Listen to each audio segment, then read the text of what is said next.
네, 신발 좀 특이하시죠? 세계 최초, 우리 보통 이제 여성분들 한복 입을 때 색동 고무신 같은 건 신으시긴 하는데 이건 정장 구두입니다. 그래서 색동 세계 최초 정장 구두, 그다음에 세계 최초 여성 정장 구두. 요걸 통해서 이제 제가 또 그 공연도 하고 또 관련된 여러 가지 강연도 할 때 제가 이 신발을 신고 하는데, 또 나중에 이 내용들이 제가 강의하는 속에서 나옵니다. 왜 제가 이걸 또 신고 있는지 그 비밀들도 한번 같이 파헤쳐 보도록 하겠습니다. 오늘 일단 이 전체 세계를 비비는 이 전주에 제가 함께 와서 여러분과 함께 귀한 시간을 하게 돼서 너무 영광이고요. 여러분들 오늘 또 재밌게 여러분과 같이 하면서 한국인의 흥각기를 한번 느끼는 시간을 가지면 좋을 것 같습니다. 야, 감사합니다.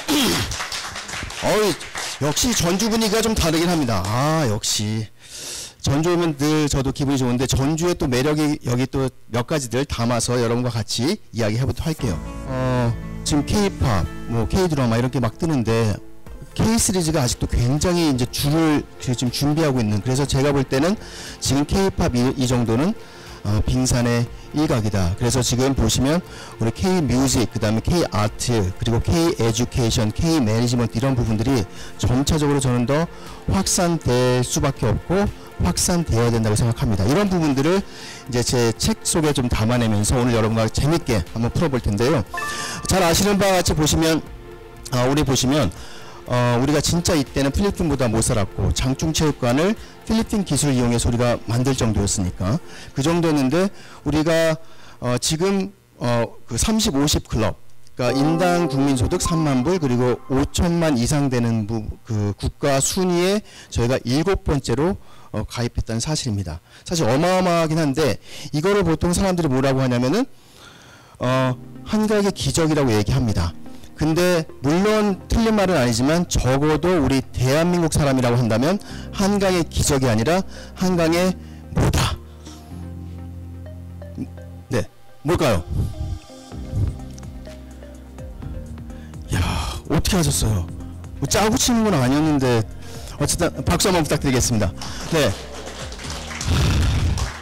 제가 원래 질문은 1번 중력, 2번 저력 이렇게 하려고 했는데 저력을 맞춰주셨습니다. 어쨌든가 한국의 왜 저력인지 한번 여러분과 같이 이 부분을 이제 이야기를 나눠보도록 하겠습니다. 여러분 가만 보시면 우리나라 이제 주력 산업들이 주로 뭔가요?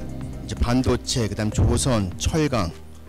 그런데 한번 우리가 고민해 볼 게 뭐냐면, 그 수많은 산업이 있는데 왜 유독 조선, 반도체, 철강 산업들이 대한민국의 주력 산업이 되면서 30, 50 클럽에 이끄는 굉장히 견인차 역할을 했을까?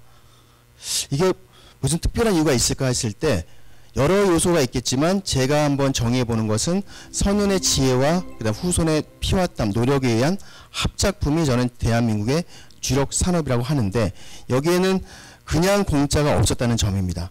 그리고 우리가 조선을 해보겠다, 그냥 해서 되는 것이 아니라 우리의 오랜 선연의 그 역사와 문화 유산 속에서 그것들을 받아하는 그 해안과 그리고 통찰이 같이 묶여 있습니다. 대표적으로 보시면 그 국립중앙박물관의 선사관에 가시면 첫 번째가 바로 요겁니다. 요게 뭐냐면은 세계 최초의 배, 우리로 따지면 창녕 비봉리에 있는 배입니다. 목선. 우리 전 세계에서 세계 최초의 배가 바로 대한민국에서 출발했다는 점입니다. 그래서 오늘 이제 제가 강의하면서 세계 최초 최고에 대한 이야기를 많이 할 텐데 깜짝깜짝 놀라실 수도 있을 것 같으니까 안전벨트를 좀 잘 매시고 오셔야지. 그렇지 않으면 쓰러질 수 있습니다. 현기증 날 수 있고, 진짜야? 와, 정말이야? 이럴 수 있는데, 또 하나 유의할 점 뭐냐면, 제가 말씀드린 부분은 오늘 전체 주제를 관통하는데 우리 것 최고라고 하는 부분을 저는 전혀 얘기하는 게 아닙니다. 우리가 한국인이라면 우리 것을 객관적으로 보는 시각이 필요하다. 그래서 서양과 그리고 동양, 그리고 우리 한국, 이런 문화의 여러 가지 부분들을 서로 교류하면서 융합되는 사고가 중요한 거지, 우리 것이 최고요, 우리 것이 제일이요, 이런 어떤 국수주의나 그런 민족주의 관점은 아니라는 부분을 조금 말씀을 드리도록 하겠습니다. 그러니까 이 배가 이렇게 만들어졌던 부분을 보시면, 그것에 기인해서 우리 그 고려시대 때의 그 배, 일본을 몽고가 침입할 때 고려 너네들 같이 만들어. 그랬더니 몽고에서 어떻게 얘기했냐면, 야 근데 배를 그 한 달 만에 이러면 500척을 만들어야 돼. 이랬으면 보통 딴 나라 같으면 말도 안 돼 이랬을 텐데, 또 우리나라가 누굽니까? 이 빨리빨리 정신으로서 500척을 한 달 만에 제대로 만드는 그런 구조 형태를 취했던 민족입니다. 그래서 우리의 빨리빨리는 지금만 빨리빨리가 아니라 원래부터 우리 기질상 굉장히 빨리빨리 문화가 있었다는 점입니다. 지금 요거는 고조선시대 때의 단유 세민경인데요. 반도체와 집결되어 있습니다. 그러니까 그때 이게 그 전체 우리 그 지름이 한 20cm 되는데, 여기에 선이 약 13,000개의 선으로 그어져 있습니다. 그리고 이거를 주단돌 통해서 제작을 했는데, 요 단유세민경 청동 거울인데 구리와 아연의 합작 비율도 그렇고, 그다음에 가장 빛나게 거울을 반짝반짝할 수 있는 그런 빛을 낼 수 있는 그 기술이 지금도 재현해내기가 쉽지 않을 정도로 굉장히 고도의 나노 기술입니다. 그러니까 이런 어떤 기술적인 문화적 DNA가 우리한테 있으니까 그걸 바탕으로 반도체를 구현할 수 있는 부분이 있는데, 여기에 반도체를 우리가 잘하는 이유 중에 또 하나는 여러분들이 식사하실 때 사용하시는 도구 중에 하나인데, 그게 바로 젓가락인데 정확히 얘기하면 쇠젓가락입니다. 와루바시가 아니라 쇠젓가락의 이 섬세한 근육, 그래서 중국이 아무리 뭔가를 반도체를 해보겠다 하더라도 그 소프트한 파워를 중국이 따라잡기는 시간이 오래 걸릴 수 있어요. 물론 지금 전 세계적으로 반도체 전쟁이 굉장히 심해지고 있지만, 어쨌든 이 반도체라고 하는 부분도 이런 문화적 DNA를 갖고 움직이는 속에서 우리의 반도체 산업을 이끌 수 있는 경쟁력이 있다. 그래서 지금 보시면 어떤 하드한 경쟁력이 아니라 소프트한 경쟁력 차원에서 보면 소프트 파워를 우리 한국이 잘 그 토대를 갖고 있다. 이걸 보시면 그 세계 최초의 고래잡이 어느 나라일까요? 네, 웬만하면 다 대한민국입니다. 대한민국이에요. 그냥 눈 감고 가서 대한민국인데, 이게 그 울산에 있는 고래 암각화입니다. 근데 지금 잘 아시겠지만 이제 한 1년의 반 정도가 물에 잠겨져 있고, 그래서 이거를 이제 좀 새롭게 하려고 열심히 노력을 하고 계신데, 요때 이 거의 지금 그 외국에 있는 학자들이 이것만 보더라도 고래 도감일 정도로 굉장히 디테일하고 정교하고 했다는 부분입니다. 그래서 여기 뭐 고래가 뛰어노는 모습, 그리고 또 고래가 뭐 아이를 낳는 모습, 뭐 기타 등등 다양한 것이 있는데, 어쨌든 이 부분 속에서 고래를 해부하는 방식, 이 부분도 지금도 여전히 유효하게 하고 있어요. 근데 우리가 이제 자, 그러면 세계 최초니까 그런 것보다 해서 끝나는 것이 아니라 이걸 우리가 갖고 어떻게 산업화를 해볼까. 근데 제가 이제 고래를 갖고 우리가 고래 왕국 코리아인데, 그 정도 되면 뭔가 고래로 뭔가 그 산업화하는 게 저는 필요하다고 보거든요. 근데 우리나라에 보면은 고래로 뭐 한 게 있을까 해봤더니, 제가 볼 때는 우리 모 회사의 그 고래밥 정도만 있는 거예요. 그래서 이거 갖고는 좀 우리가 고래 왕국 코리아인데, 울산에 가보니까 붕어빵 대신 고래빵 정도 있긴 하던데 그거 갖고 안 되고, 이걸 진짜 산업으로 이끄는 그런 부분이 필요할 수 있다는 겁니다. 우리가 얼만큼 고래랑 친했냐면은 우리가 이제 그 산모가 아이를 낳고 첫 번째 드시는 음식이 뭐죠? 미역국이죠. 그럼 왜 미역을 드실까요? 그 원인 왜 뭐를 어떻게 뭐가 있었을 거잖아요. 경험적인 부분이 있는데, 일단 간접적 경험은 고래가 이 포유류가 아이를 새끼 고래를 낳고 먹는 게 첫 번째가 미역이었습니다. 그래서 우리가 산모가 미역을 먹는 부분에 가장 유력한 설 중에 하나. 그래서 아마 제가 볼 땐 그만큼 고래랑 친했던 부분이고, 이 고래 부분을 조금 더 들어가시면 이게 고래를 이 정도 그려낼 수 있을 거라고 한다면요. 일단 보세요. 그냥 이렇게 보면은 지금은 뭐 그냥 고래잡이 뭐 이렇게 생각할 수 있지만, 저 때는 우리 물안경도 없죠. 그 다음에 도구도 흔치 않았었습니다. 그리고 고래가 바로 뭐 육지 바로 그 바다의 바로 앞에 살지 않거든요. 적어도 몇 킬로미터 들어가야 되고, 그 다음에 그 심해로 들어가야 되는데, 그거를 물안경 없이 이 고래를 저 정도 관찰하고 할 수 있다. 이건 어마어마한 사실 도전 정신이 있어야 가능할 수 있었던 부분이고, 도구도 그만큼 활성화시킬 수 있었겠죠. 그리고 거성문화에서 보시면, 거성문화에서 중요한 부분이 고인돌인데, 고인돌을 가장 많이 최다 보유 국가, 어느 국가라고요? 그렇죠. 대단하죠. 그러니까 세계 최고 가장 많은 50% 이상을 우리 대한민국이 전 세계에서 그 고인돌을 갖고 있습니다. 그러니까 근데 이 고인돌이 또 조금 더 재밌는 것은 고인돌은 우리가 별을 굉장히 사랑하는 민족이었어요. 그래서 항상 천문에 관심이 많았고, 그래서 여러분들이 뭐 조선왕조실록이나 이런 쪽 보시면 기후에 대한 얘기가 많이 나오고 천문, 역술, 그것이 굉장히 그때 당시는 중요한 권력을 갖고 움직이는 굉장히 중요한 축 중에 하나였습니다. 그런데 여기서 보면 여기 고인돌에 이 별을 새긴 그런 부분들이 굉장히 많아요. 그리고 우리가 지금 보시면 여러분들이 10,000원짜리 뒤편에 보시면 선상열차 분야 지도라고 하는 부분이 있습니다. 이건 우리나라 별자리를 표기한 개념인데 관측으로는 최초, 그 다음에 현존하는 두 번째가 우리 선상열차 분야 지도라는 어마무시한 지도입니다. 그리고 우리가 별을 얼만큼 좋아했냐? 일단 우리나라 대표적 기업이 일단 별 이름을 쓰죠. 일단 삼성, 그 다음에 금성, 이렇게. 그리고 그 다음에 이모는 이름 뭐 달았다고 하죠? 별 달았다. 그리고 그 다음에 별 볼 일 없어. 그래서 우리는 별을 그만큼 굉장히 사랑하고 하늘을 사랑했던 민족 중에 하나였다는 사실입니다.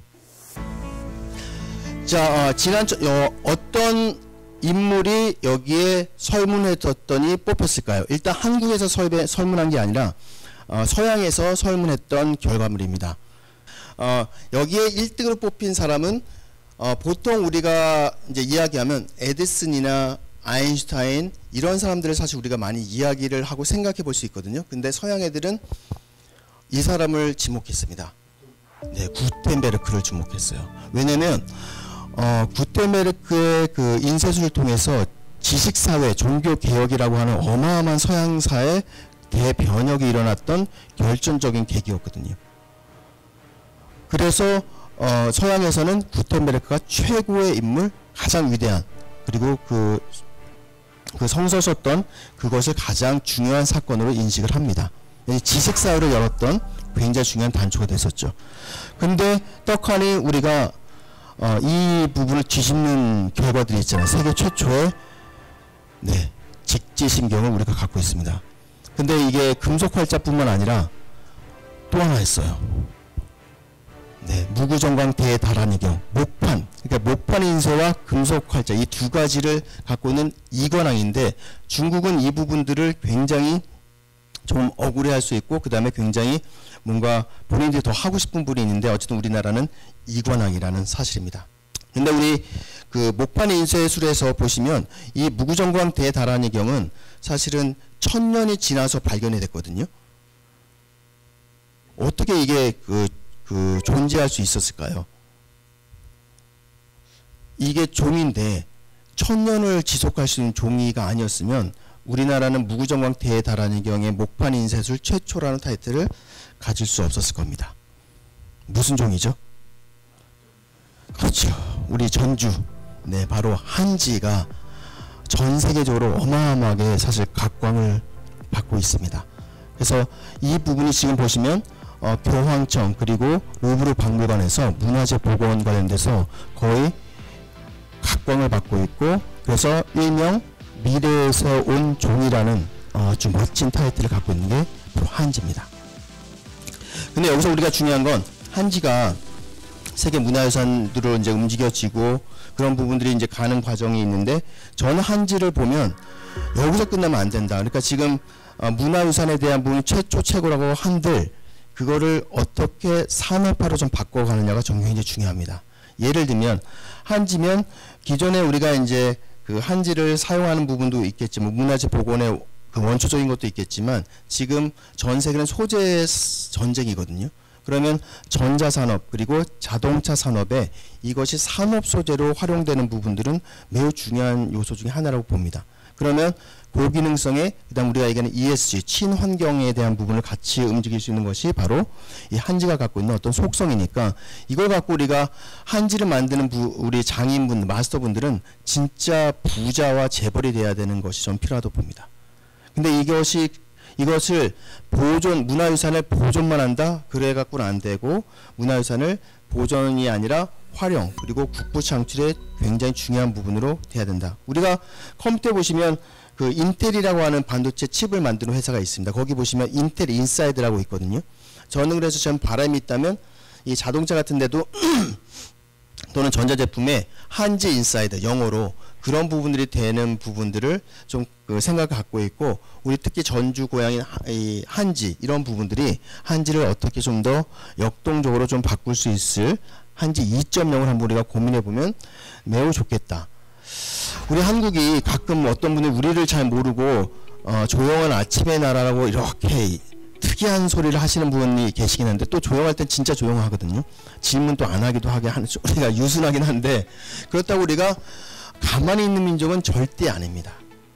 그리고 낮과 밤이 좀 다르게 사는 기질이 있어서 낮에는 굉장히 점잖은데 밤 되면 여러분들이 더 자신을 더 잘 아실 거잖아요. 어떻게 변하시는지. 막 그 흥각기가 넘치시는 부분이 있는데, 여기 보시면 우리나라가 그 삼면의 바다이기 때문에 해양 국가로서의 많은 신라와 고려는 그 역할을 해왔었습니다. 근데 어느 순간에 이제 조선에 들어와서는 우리가 내륙 국가로 변모됩니다. 그리고 기마민족성에서 이제 그 농업 문명 속에서 좀 바뀌게 되죠. 그런데 이 장보고는 해외에서도 유명하고, 그래서 해신이라고 불릴 정도로 그만큼 여러 형태를 역할을 해왔습니다. 그러면 우리가 이렇게 해양 강국에 대한 부분을 갖고 해양을 좀 펼쳐보려고 하면 장보고를 활용해 보면 되는데, 제가 또 생각해 봤어요. 야, 장보고를 우리 갖고 활용하는 게 뭘까? 아까 고래밥처럼 봤더니 또 기가 막히게 우리가 활용하는 게 하나 있긴 하더라고요. 시장 볼 때 쓰는 이 제품의 이름의 브랜드가 장보고. 그래서 야, 우리는 네, 장보고 마토도 있고, 요 카트가 장보고예요. 여기 보시면 장보고. 근데 이게 여기에 또 우리나라는 언어 유희가 있어요. 우리는 너무 그 동심이 있어갖고 우리는 언어를 자꾸 이렇게 재밌게 놀이처럼 하는데, 보시면 우리 초가집 하면 이중언어잖아요. 초가 그 가가 또 두 개 겹치잖아요. 그다음 동해바다, 그것도 사실 언어가 중복이 되는데, 근데 야, 우리 동해바다 놀러 가자 해야 되는데, 야, 우리 동해 가자 하면은 뭔가 좀 허전하잖아요. 마치 사진 찍을 때 화이팅 안 하면 허전하듯이. 그래갖고 언어 유희를 우린 정말 잘 구현하는 민족 중에 하나다라고 생각하고 있죠. 그 콜럼버스 그 대발견 이후에 이제 미국에서 그 지도 전람회가 열렸어요. 근데 여기서 완전히 그 고고학자 인류학자들이 깜짝 놀란 지도가 바로 이 지도입니다. 이 지도의 이름은 호넬 강리 역대 국도지도, 그래서 조금 줄이면 호넬 강리도라고 불리는 건데, 왜 고고학자들이 깜짝 놀랐냐면 콜럼버스가 신대륙을 발견하기 전에 1492년 전에 그 1488년도에 포르투갈의 디아스가 아프리카 희망봉을 최초로 발견합니다. 1488년. 그런데 이 지도에 아프리카 희망봉이 이렇게 떡하니 맨 최남단에 있거든요. 희망봉이 정확히 표기가 되어 있어요.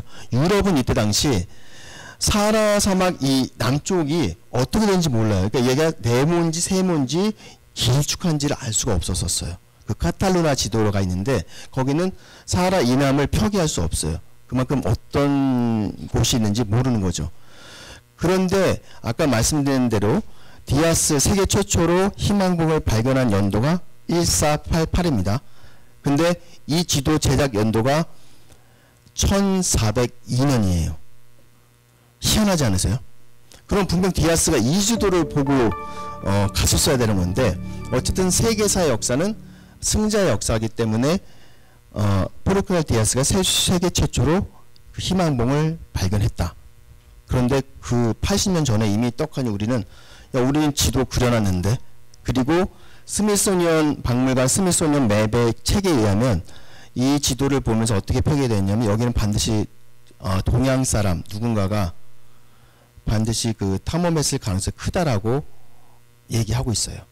중요한 건 우리가 이때 당시 1402년도에 희망봉을 최초로 표기한 세계 최초의 아프리카, 유라시아 아프리카 그 지도를 갖고 있었다는 점입니다. 그래서 이게 조선 전기까지였어. 태종 2년이었으니까 우리는 전체적 역사로 따지면 조선 초까지는 우리는 꽤 괜찮았어요. 경주에 가시면 왜 중동의 석상이 저기 아랍 석상이 저기 있느냐에 대한 부분이에요.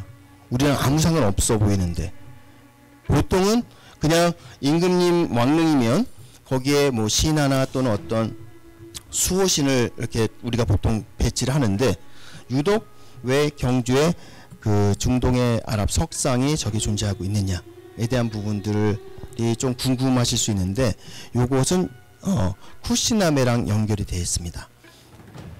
이 쿠시나메는 페르시아의 대서사시로 불려지고 있고요. 여기 신라와 그 다음에 페르시아와의 그 공주와 그 다음에 왕자 이야기입니다.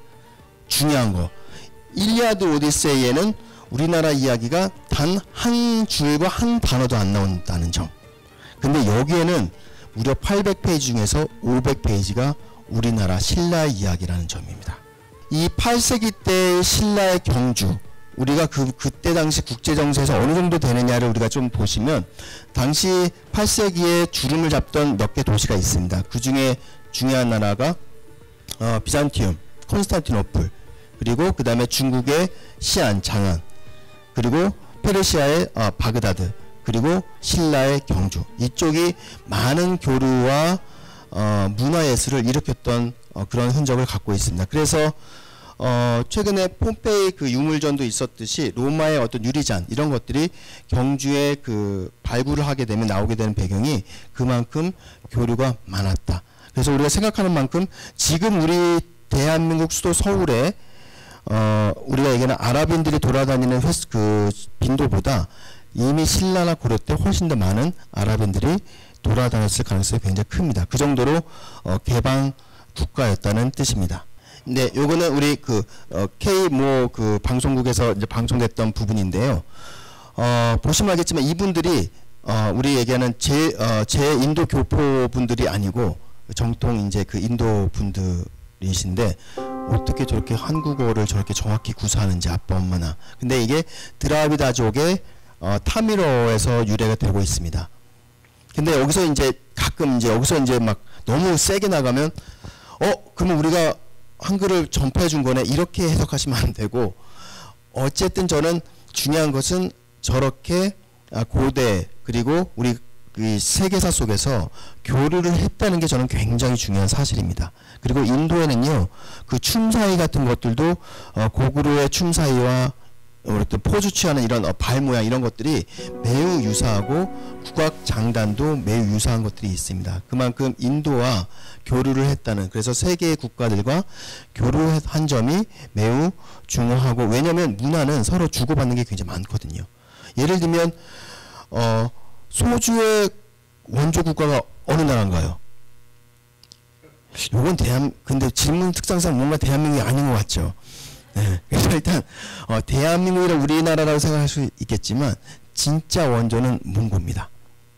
근데 이제 몽고가 우리나라를 어마어마하게 침략했잖아요. 그러면서 소주가 우리한테 전해지고, 그것을 우리가 다시 이제 가공해서 누리고, 그 다음에 철철 넘치게 우리가 향유하다 보니까 이제 전 세계적으로 이제 소주는 이제 대한민국의 문화가 돼버린 겁니다. 그래서 이 문화는 교류하는 것도 중요한데, 얼만큼 누가 향유하고 누리고 사용하느냐에 따라서 그 원조들이 사실 바뀌어갈 수 있는 부분이 굉장히 많을 수 있다는 점을, 몽고의 소주 같은 경우도 그런 것들이 있을 수 있다는 부분입니다. 근데 이 정도 우리가 막 돌아다니고 그러다 보니까 우리나라에 이제 만약에 그 아마존에 다 막 전 세계 사람들을 풀어놓고 그 다음에 추장들을 누구 할지를 해보면 어느 나라 국가 사람이 가장 많은 추장을 할 것 같니? 라고 하면 답이 우리나라 사람이 가장 추장을 많이 할 것 같다는 그런 조금 뼈아픈 농담 아닌 농담들이 있긴 합니다. 그만큼 우리는 굉장히 역동적이고, 그리고 굉장히 그 응징력도 강하고, 그 다음에 어떤 순발력 이런 부분이 굉장히 뛰어난데, 역시 그 우리 일왕도 백제의 후손, 그래서 아기 또 일왕께서 그 본인 생일 때 또 이렇게 천명을 했습니다. 왜냐하면 이때 우리가 우리나라와 일본의 관계는 우리가 형님 그다음 아우 뭐 그런 국가로 굉장히 많은 부분의 교류가 서로 있었죠. 그래서 지금 보시면 일본에도 그 단어 중에 구다라 나이가 있는데, 구다라는 백제고 나이는 아니다. 그래서 뭘 얘기했을 때 야 이거 어때? 이거 명품 같지 않아? 그러면 구다라 나이 하면 이건 백제 것이 아니야. 그런 정도로 백제, 일본에서 백제를 생각하는 부분은 명품, 그리고 어찌 보면 우리 한류의 원천이라고 볼 수도 있지 않을까 생각합니다.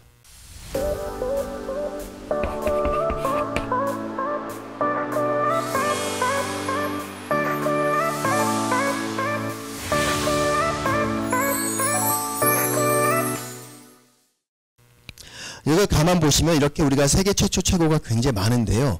그 중에 또 우리가 또 살펴볼 수 있는 부분은 우리 그 목재를 다루는 기술입니다. 우리가 한국의 건축을 굉장히 잘하고 토목을 잘하는 이유 중에 하나 보시면 아까 그 올라가면 고인돌이라고 하는 요소, 그 이따만한 돌을 어떻게 산을 끌어내려서 이 육지에 어떻게 그걸 설치하느냐, 이 수많은 부분은 다 토목 건축에 대한 건설 기술이거든요. 지금 보시면 이건 스위스에 있는 루체른 카펠교입니다. 저도 갔지만 가보신 분들 계시겠지만 여기 진짜 예쁘고 아름다워요. 그리고 뭐 연인들이 막 그 자물쇠 같은 거, 요즘 남산 타워 올라가면 막 자물쇠 연인, 너와 나는 우리 끝까지 같이 갈 거야, 뭐 이런 어떤 그런 여기 징표들이 굉장히 많은데 요게 다 목재로 되어 있어요. 그리고 한 100m 정도 되는데 요게 14세기에 지어진 유럽의 가장 오래된 현존하는 목조 다리입니다. 그런데 우리나라는 그럼 언제 그러면 이런 목조 다리를 만들었을까? 그만큼 나무와 그 다음에 여러 가지 토목과 건축 기술이 뛰어난데 하시면 지금은 현존하지 않지만 평양에 있는 대동강 대목교가 고구려 시대 때 지어진 부분입니다. 그러니까 벌써 한 몇백 년 전에 이미 우리는 이 나무를 다루는 기술이 굉장히 뛰어났었죠. 이 기술들이 어디까지 이어지냐면 지금 우리가 얘기하는 신라시대 때는 황룡사 구층 목탑, 못이나 타워 크레인을 하나도 사용하지 않고 지금 아파트 한 15층짜리를 80m 높이를 짓게 되는 어마어마한 것을 구현하게 되는 거죠. 그리고 그것을 마침내 이어받아서 우리는 어떻게 되냐면 세계문화유산, 이 대목장이라고 하는 부분에 세계문화유산을 우리가 갖고 있습니다. 근데 여기서 이제 이 목재라고 하면은 우리 전주의 한옥마을도 진짜 예쁘잖아요. 그래서 이 한옥을 지으는 부분들에서 우리는 이런 나무를 다루는 기술이 굉장히 뛰어납니다. 그래서 지금 이렇게 대목장이라고 하는 세계문화유산도 있지만 이쯤에 우리가 한번 후손들에 던져볼 화두 중에 하나는 이런 겁니다. 제가 하나 이제 예를 이제 갖고 들어왔는데, 야, 우리가 주거 문명이라고 하는 부분이 언제까지 이렇게 철근 콘크리트로 살아야 될까? 이 고민을 한번 해봄직하지 않을까 생각됩니다. 그러면 철근과 그 다음에 이 콘크리트를 하지 않고 그러면 어떻게? 그러면 이제 야, 이제부터는 미래 21세기는 목조 문명이야. 그리고 우리 친환경적인 것도 있고, 그렇게 하다 보면 어떻게 되냐면은 목조 오피스, 목조 아파트, 목조 오피스 빌딩들이 생기게 되는 겁니다. 근데 제가 이렇게 말씀드리면 나무인데 불에 타는 부분, 뭐 안전성 이런 게 굉장히 고민이 많이 되실 수 있을 거잖아요. 근데 그 부분을 이제 그 화두를 갖고 마치 문샷 프로젝트처럼 자, 한번 달나라에 한번 우리 갈 거야, 이런 식의 어떤 포부를 가져갔을 때 우리가 인류의 문명과 문화와 사조는 변형될 수 있기 때문에 그런 부분들을 우리가 한번 생각해 보는 게 굉장히 중요한 거죠. 그래서 지금 말씀드린 바와 같이 우리가 선원들로부터 받은 어떤 문화적인 그 DNA 그리고 문화 유산들이 결국은 우리가 다시 받아놔서 활용하는 부분들이 소프트하게 깔려 있다는 점이 우리한테 굉장히 중요한 사실입니다. 그래서 우리가 놓치는 것들도 많은 부분이 있는데, 또 하나는 이건 우리 대한민국 사람이면 누구나가 그냥 태어날 때 그냥 장착된 겁니다. 그걸 저는 한국인의 이제 비밀 병기라고 얘기하는데, 뭐 한국인이 무엇입니까? 한국은 무엇이냐 했을 때 한국인의 어떤 기질, 대표적인 기질을 하나를 꼽으면은 여러분 어떤 게 좀 생각이 떠오르시나요? 한국인의 기질, 빨리빨리. 흥. 우리의 가장 중요한 부분 중 하나는, 저는 하나를 꼽으라고 하면 5천년을 관통하는 것은 저는 신명, 신기라고 저는 생각을 하고 있습니다. 이 신명, 신들림은 제가 이제 대학교 오기 전에는 미국 보스턴에 있는 이제 전략 컨설팅 회사에 오랫동안 있었는데, 서양 사람들이 결코 흉내내기 어려운, 모방하기가 진짜 어려워요. 벤치마킹 해도 이건 안 돼요. 그것을 대표적인 거를 하나를 스냅샷을 찍어보면 바로 2002년에 어떤 월드컵 그 현장, 그 흥과 끼가 넘치는 신들림, 그리고 1+1을 2가 아니라 100으로 만드는, 그리고 한번 불 붙으면 걷잡을 수 없는 그 용광로, 이 기질이 대한민국의 어마어마한 우리의 축적된 비밀 병기 중 하나입니다. 그 말씀드린 바와 같이 외국 쪽은 절대 모방할 수 없는 그런 기질, 이게 바로 신명신기. 이 신명신기가 아까 말씀드렸지만 요게 이제 이 끼는 좌뇌가 아니라 이제 우뇌입니다. 그래서 우리는 감성도 뛰어나는데 감정도 뛰어나갖고 막 또 뭐 치고받고 싸우기도 하고 막 이렇게 막 말도 험하게 하기도 하는데, 좋은 점은 어쨌든 우리는 우뇌가 발달된 민족이라는 기질이 있어요. 신명신기, 그냥 예술, 창작, 그리고 창의, 우연은 다 우뇌 쪽에 있습니다. 전 세계 노래방이 제일 많은 국가가 어디예요? 네. 뭐 노래방 갖고 안 되고 우리 라디오에서도 생방 노래방이 있잖아. 그 정도로 우리는 노래를 너무 좋아하고요. 이게 우리 지금 세대만 아니라 외국 고서에도 쟤네들은 어마어마하게 밤새도록 술을 마시고 노래를 부르고, 또 나라가 어려우면 사비를 털어서 나라를 지킨다, 이렇게 표현이 되어 있어요. 우리나라 사람들의 DNA를 측정하는 게. 운해라고 하는 부분들은 대표적인 것들을 보시면, 그래서 우리가 골프와 양궁을 잘하는 이유가 그 답이 운해에 있습니다. 좌뇌가 활성화되면요, 결코 그 관역을 정확히 뚫거나 그다음 공을 정확히 그렇게 꽂아 넣기가 어려워요. 이건 실제로 그 학자들이 이제 그 연구 결과를 했는데, 왜냐면 그때 좌뇌가 활성화되면 결코 그렇게 안 된답니다. 그땐 우뇌가 활성돼서 이때는 거의 감이 굉장히 중요해요. 그래서 우리가 보통 척하면 삼천리, 이 부분이 바로 거기에 정확도를 높이는 겁니다. 한번 팔짱 한번 껴볼까요? 네, 팔짱 끼셨는데 팔짱을 껴보셨을 때 왼쪽 팔꿈치가 오른쪽 팔꿈치 위로 가 있는지 아래 가 있는지, 왼쪽에 올라오신 분들이 일반적으로 우리가 많아요. 그건 운해형 기질입니다. 그리고 제가 한번 더 볼게요. 원숭이, 바나나, 사자, 세 가지 중 원숭이, 바나나, 사자, 세 가지 중 관계 있는 것 두 개를 묶어보세요. 그럼 어떻게 묶죠?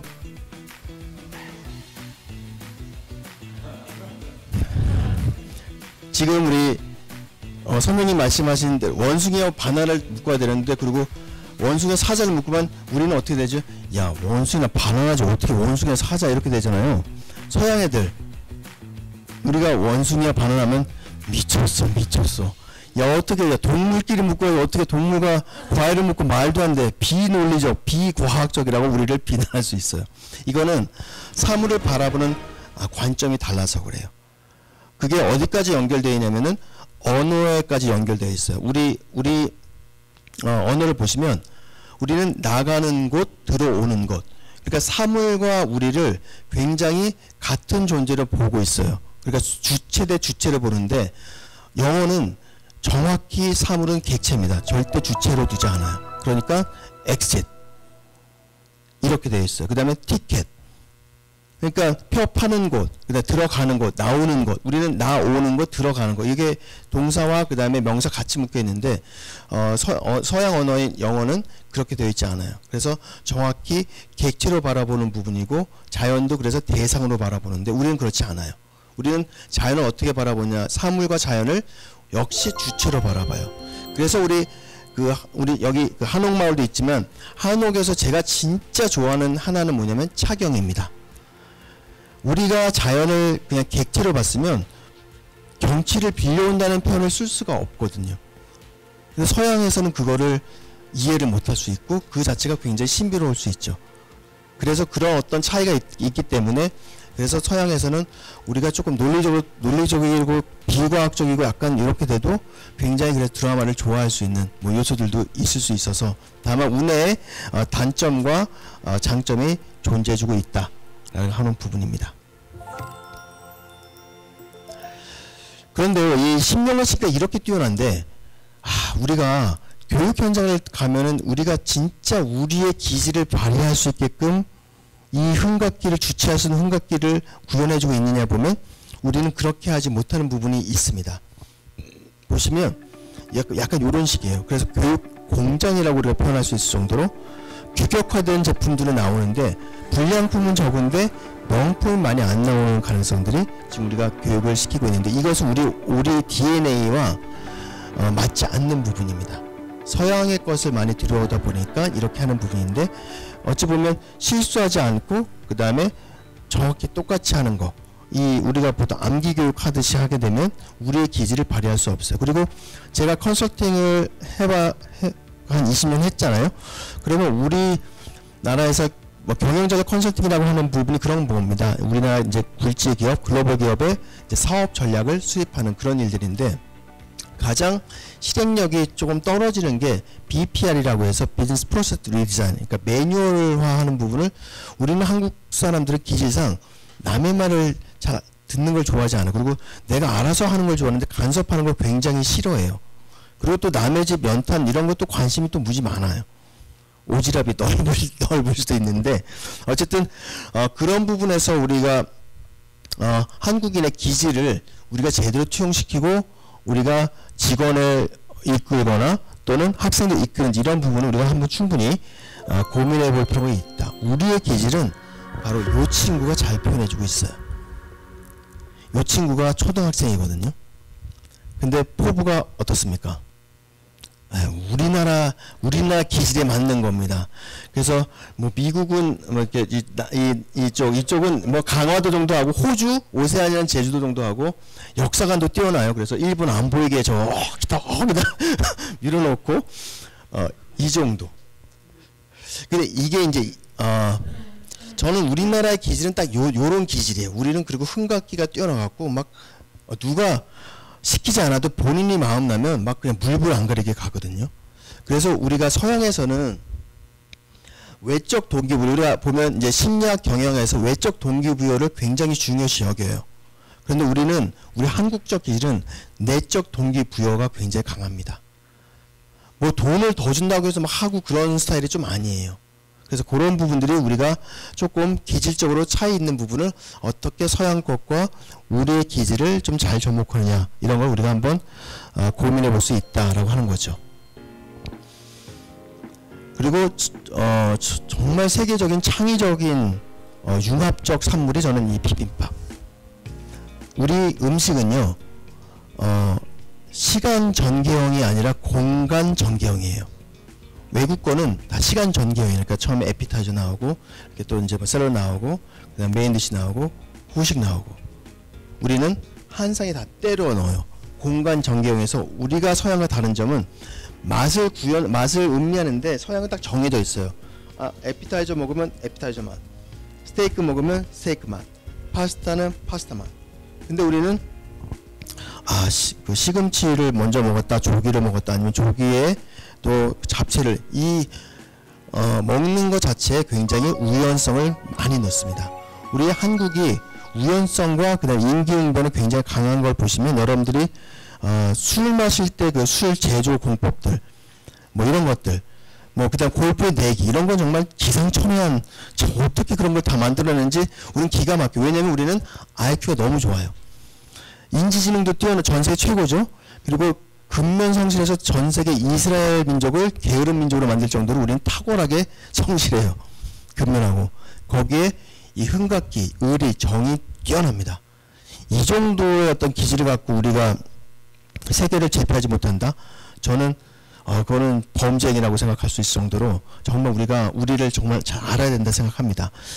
제가 대표적으로 이 비빔밥, 우리 전주에 왔지만 제가 다른 쪽에서 항상 비빔밥 얘기하는데, 이건 정말 상상조차 할 수 없어요. 만약에 서양의 음식을 그 에피타이저부터 디저트를 한꺼번에 이 한 상에 다 들어 넣었다고 생각해 보세요. 이게 뭐 우리가 얘기하는 무슨 꿀꿀이죽도 아니고 진짜 무슨 맛인지 알 수 없는데, 우리는 이 조합이 사실 오묘하거든요.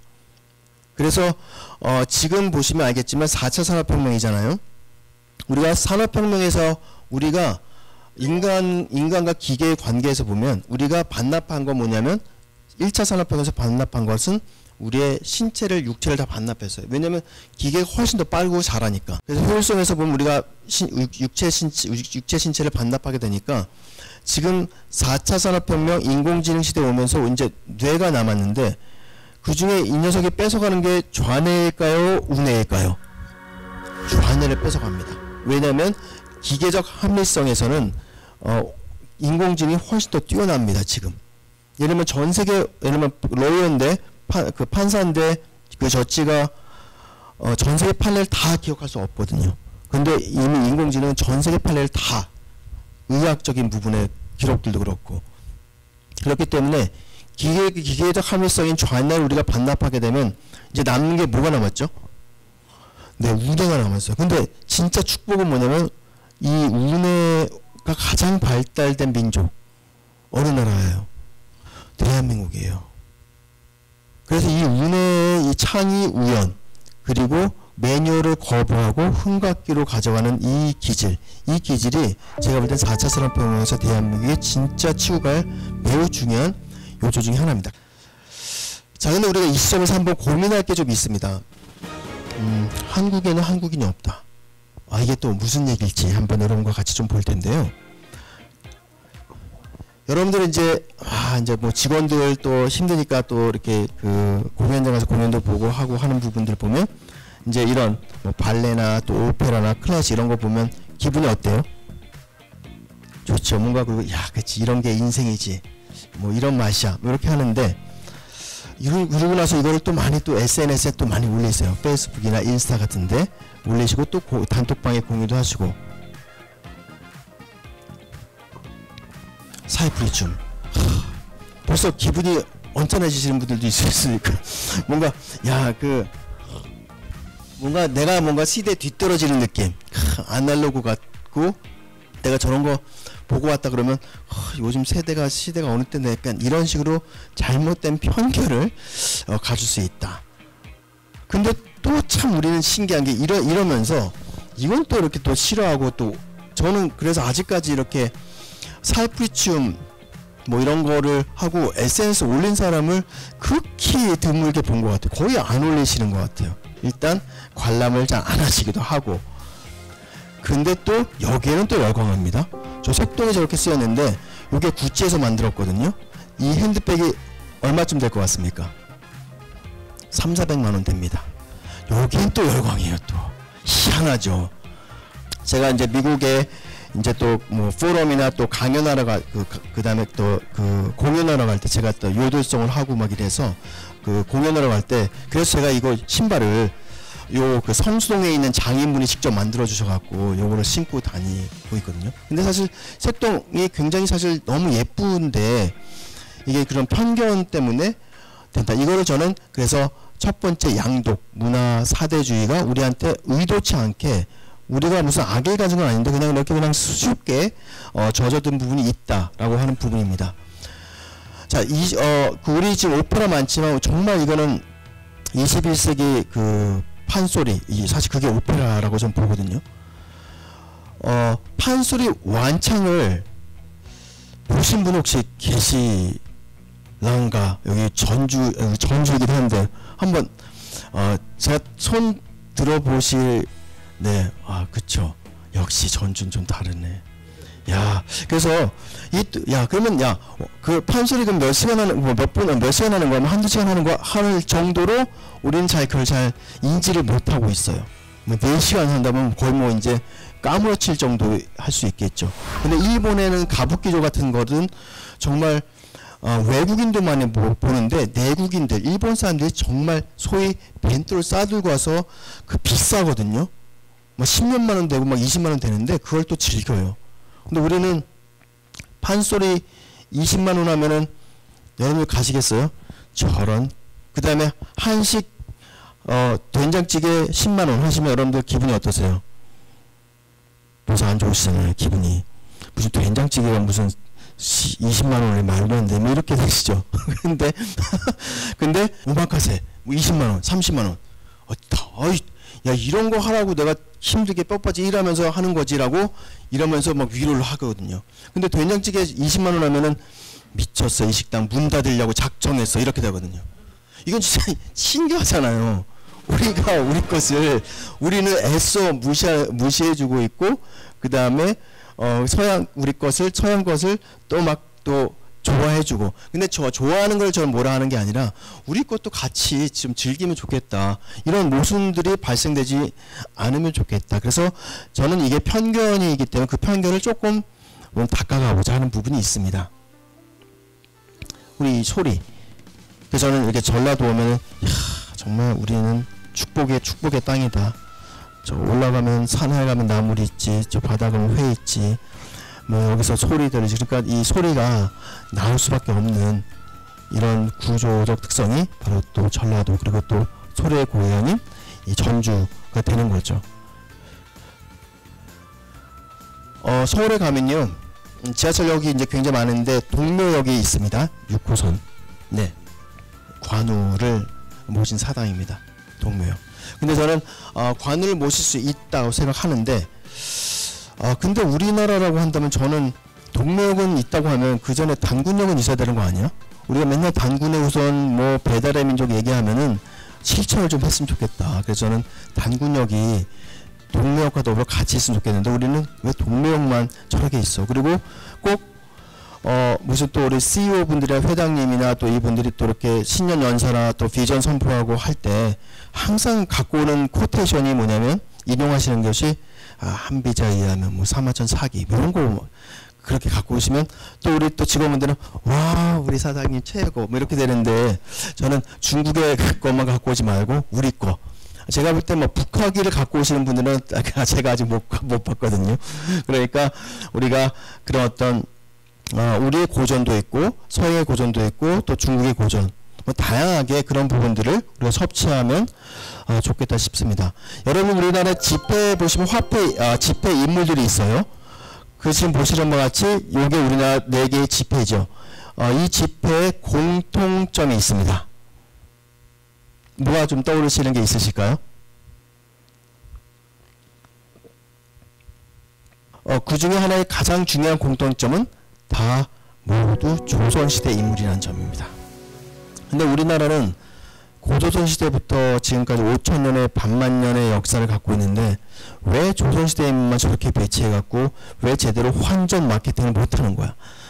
외국에는요, 미국은 대통령 위주로 구성이 되어 있고, 그 다음 일본은 여류 작가, 그 다음 닥터 노구치라는 어떤 그 의학자, 그리고 그런 다양한 인물들이 있고, 영국은 엘리자베스 여왕이 있고, 그 다음 뒤에 또 여러 형태들의 사람들이 있습니다. 제가 여기서 얘기하는 것은 우리 이 네 분 각각 보면 다 탁월한 분야별 탁월하신 분들이고 존경하는 인물들입니다. 굉장히 중요한 인물들이긴 한데 왜 유독 조선시대 그리고 성리학 위주로 또 구성을 하고 있느냐가 저의 질문이었습니다. 그래서 우리가 한번 외국 관점에서 보면 저 같으면은 여기다가 단군, 또 그다음 광개토 대왕, 그다음에 김유신, 김춘추 뭐 이런 수많은 우리의 탁월한 분들을 저는 배치하고 싶거든요. 그렇게 됐을 때 외국 사람들이 와서 이 인물 누구지? 그러면 자연스럽게 5천년의 역사 그리고 고구려 이런 부분을 소개할 수 있는데 이 역시 그래서 저는 이거를 중화 사상의 조금 중독, 그래서 중국의 그 조금 이것들의 요소들이 동묘역과 더불어 그런 것들을 고려해 볼 수 있겠다는 부분이 있습니다. 얼과 혼, 굉장히 아날로그적인 단어지만 우리가 얼과 혼이 빠지면 우리가 우리 국가의 성장 그리고 개인의 어떤 행복과 성장에 굉장히 많은 제한이 있을 수 있다. 그래서 한국에는 한국인이 있게끔 하는 게 지금 시대에 굉장히 필요하다.